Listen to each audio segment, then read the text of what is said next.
Yes. Both of these groups' activity changed, had a definitive reaction to public exposure or the public report.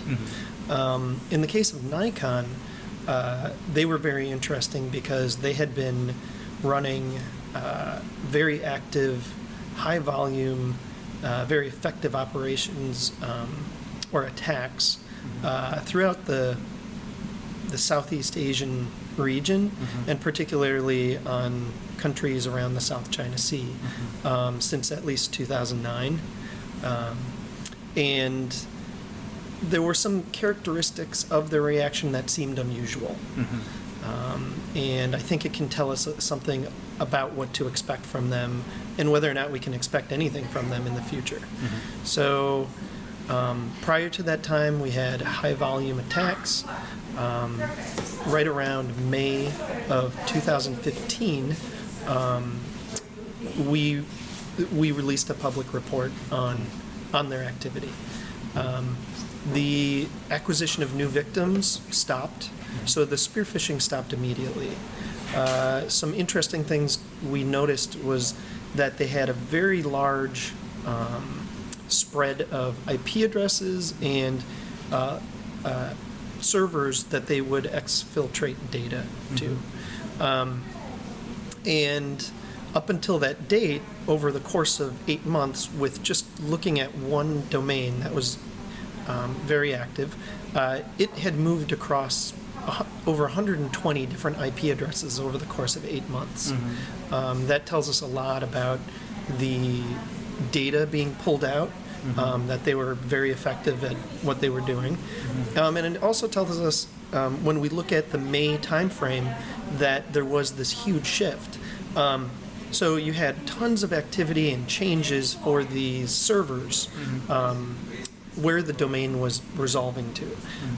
Then in May, instead of sitting on different IPs for 2 days at a time, now the domains pointed to 4 different IPs, where they sat sometimes for 120 days at a stretch. They were parked there. There was no, this was kind of the end of the road for that domain. It wasn't in use. So there were 4 different IPs that were new, that were used to park. The domain sat on those for an average of 64 days each. There were a couple of rotations through older IPs, so we know they were tearing something down or there was some activity, but it was coming to an end. So this was a bit of a surprise because it was such a long-running and large effort, and all of a sudden it disappeared. And it led us, it leads to a couple questions. Okay, if this attack effort to acquire new victims, including in the Philippines and Myanmar, especially in that time frame, comes to an end, what happens to all these resources? Are they really just retooling their own efforts, which is fairly unlikely? Are they developing new malware that we can't recognize? I don't think that's the case. But I do think something has to happen to all this effort and all these resources that have been built up over the course of, almost a decade. So I think what it tells us is that even though we're not seeing the same tool set and the same techniques coming from the exact same group, we will see a shift. And what we need to look for are maybe unusual attacks, maybe unusual pieces of malware that we not necessarily have given either, we haven't classified them according to a cluster of activity yet, but we're going to see an increase in intensity from a particular group, because I think there will be a shift in resources. I don't think people just, I don't think projects just get dropped altogether like that. So I think that's something we'll be doing and have been doing in identifying more activity, different types of offensive activity on the Philippines and Myanmar from what used to be. When we're looking at what we're calling, what you can consider a cyber espionage campaign, there is data and intellectual property being collected. And in this case, it seemed that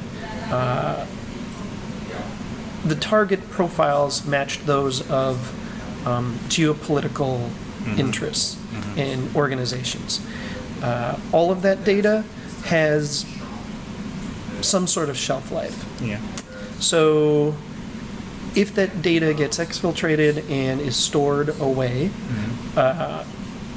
it will be valuable for only so long. Yeah. With their spearfish, we saw these guys focus on a particular theme or topic, and it was headline news of some sort, and it was geopolitically related. So it seemed like campaigns were focused on according to certain themes, and I would assume that, or I think it's safe to speculate that that's what we're going to see in the future, that the data that may have been collected before is only useful for so long. Yeah. And that in order to retrieve data of interest, they're going to need to, or I should say the desire for that information will still be there. And the guys who had been doing it, or the efforts that had been going into collecting that data, will simply be shifted to join other projects or for a new set of attacks. When we're cleaning up and we're notifying and we're helping with victims, we don't get into, say, discussions of what was accessed or how, what types of data was accessed. Victims have been notified on multiple levels. We've worked with CERTs when we can, so organizations that are responsible for notifying appropriate victim channels, web mail providers and services. There are lots of ways that we can help victims mitigate. That's also up to them, really, when it comes down to it. So while I can't really get into a discussion of what was accessed and whether or not that's ongoing, I can tell you that where there have been notifications, there has been ongoing cleanup, and I do think that's been pretty successful. I think that where there were infections, those infections have been cleaned up. So when you look at the spearfish, there were a number of different topics and themes. When it came to the Philippines, I believe themes that were related had to do with maybe the Johnson Reef. Exactly. There was a center being built on the Philippines related to some long-term projects between Western governments. I think I think all of those were used as themes. I think also the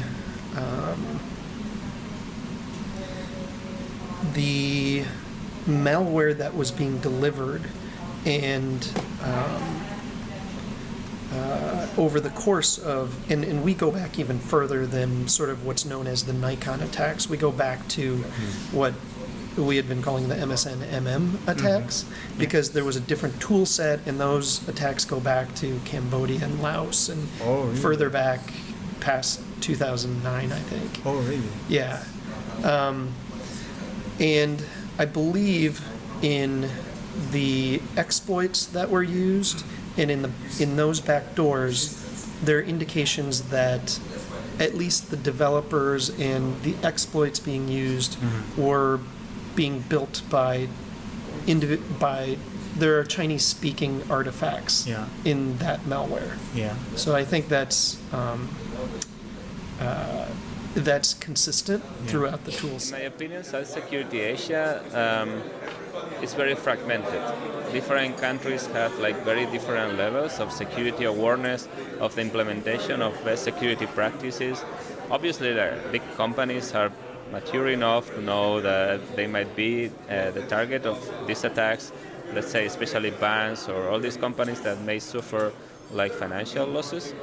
But unfortunately, many times we see that people is running like a lot of pirate software and the computers are not updated. So unfortunately, all of them they have more chances of being infected. And at the end, this might be a big trouble, like being attacked for some financial malware or the data is stolen, ransomware, things like that. So, in my opinion, the security, generally speaking, again, is fragmented, depending not only in countries but also in industry sectors, between different sectors of population.